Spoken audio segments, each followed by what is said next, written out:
L'histoire raconte Anna Ching, une femme qui a aidé Nicolas Copernic à révolutionner la vision du monde en mettant la Terre en mouvement autour du Soleil. Malgré les oppositions de l'Église, Anna reste déterminée à défendre ses idées.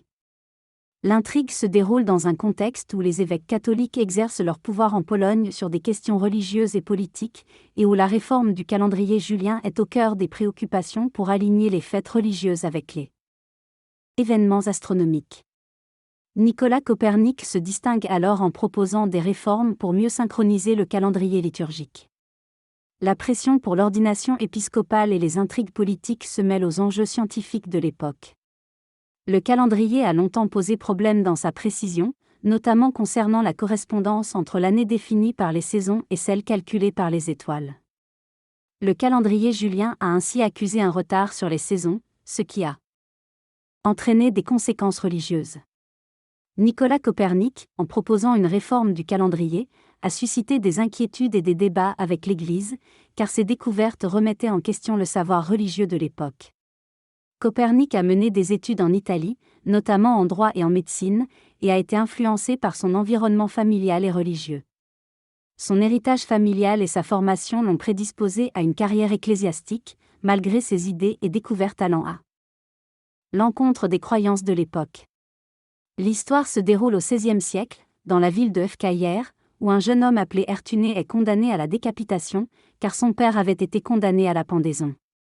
Malgré cet interdit sur son nom, Ertuné poursuit ses études et développe un talent exceptionnel en mathématiques.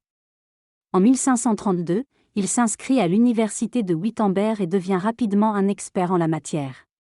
Passionné par les idées de Copernic sur le mouvement des planètes, Ertuné décide de partir en voyage d'études à Nuremberg, une ville prospère et renommée pour ses imprimeurs. Là-bas, il découvre un manuscrit de Copernic et s'implique dans l'impression de livres mathématiques révolutionnaires. Parallèlement, Ertuné entretient une relation avec une femme appelée Anna Ching, gouvernante de la maison de Copernic, qui l'aide dans ses réflexions mathématiques. Fasciné par les découvertes scientifiques et la révolution copernicienne, Ertuné se prépare à transformer sa destinée.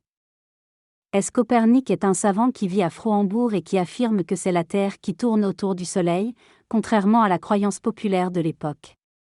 Il est obsédé par ses calculs astronomiques mais rencontre des difficultés insurmontables. Son ami, Rotikou, part en voyage pour trouver de l'aide. Pendant ce temps, Copernic travaille sur ses observations et réflexions, confronté à la vision antique du cosmos. Il remet en question le modèle des épicycles et propose un modèle plus simple avec le Soleil au centre de l'univers. Malgré les moqueries et scepticisme, Copernic reste convaincu de sa théorie. Au cœur de la Renaissance en Italie, l'étude des arts et des sciences, notamment de l'astronomie, connaît un essor sans précédent. Des savants comme Copernic, influencés par les découvertes antiques et les progrès des sciences, remettent en question les connaissances établies.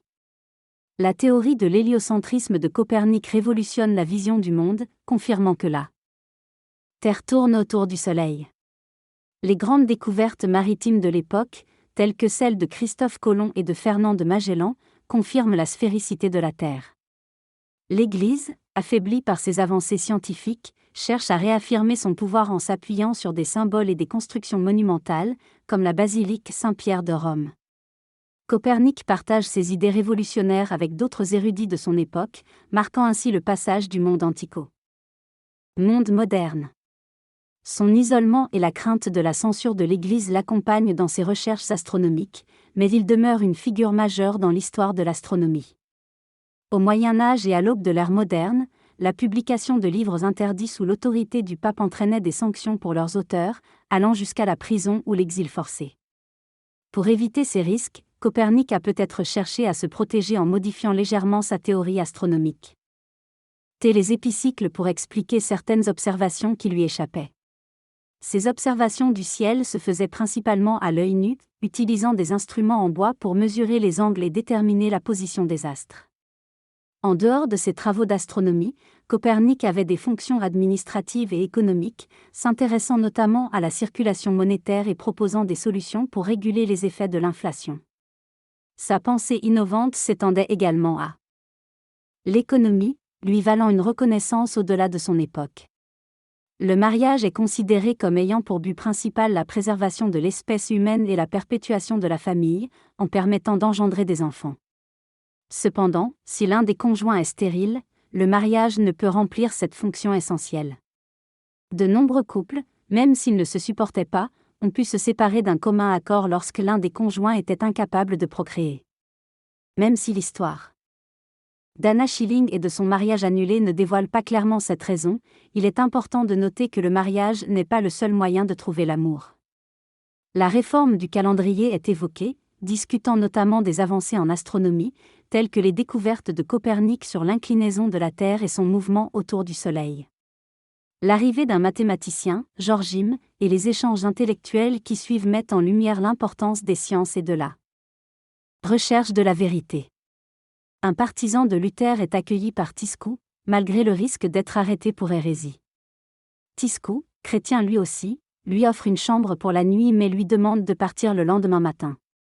Le partisan envisage d'être disciple de Tiscu, qui est mathématicien, pour obtenir de l'aide. Anna accepte également de les aider.